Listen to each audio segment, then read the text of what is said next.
Eastern রেলওয়ের শিয়ালদহ বিভাগ সিদ্ধান্ত নিয়েছে যে আগামী 5ই সেপ্টেম্বর 2025 থেকে শিয়ালদহ বনগাঁ রানাঘাট এবং শিয়ালদহ কৃষ্ণনগর রুটে দুটি নতুন এসি লোকাল ট্রেন পরিষেবা চালু করা হবে।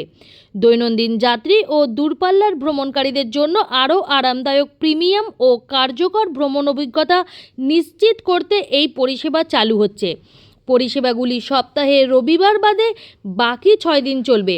নতুন রানাঘাট বনগাঁ শিয়ালদহ এসি লোকাল সকাল 7:11 রানাঘাট থেকে ছাড়বে, সকাল 7:52 বনগাঁ পৌঁছাবে এবং সকাল 9:37 শিয়ালদহ পৌঁছাবে।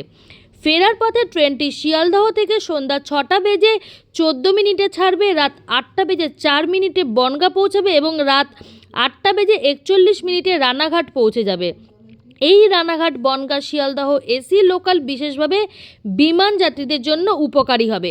যাত্রীরা এখন দমদম ক্যান্টনমেন্ট স্টেশনে নামতে পারবেন, যা নেতাজি সুভাষচন্দ্র বসু আন্তর্জাতিক বিমানবন্দরের একেবারে নিকটে অবস্থিত।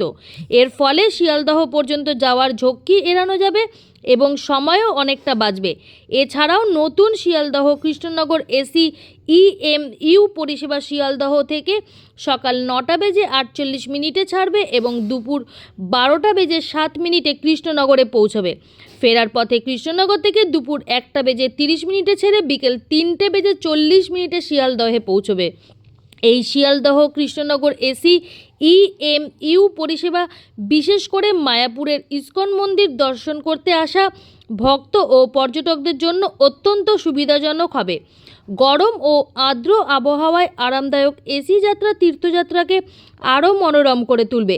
এই নতুন পরিষেবাগুলির মাধ্যমে যাত্রীদের যাতায়াতের সুবিধা বৃদ্ধি পাবে, ভ্রমণের সময়ও কম লাগবে এবং যাত্রীরা ব্যস্ততম রুটে একটি প্রিমিয়াম অভিজ্ঞতা উপভোগ করতে পারবেন।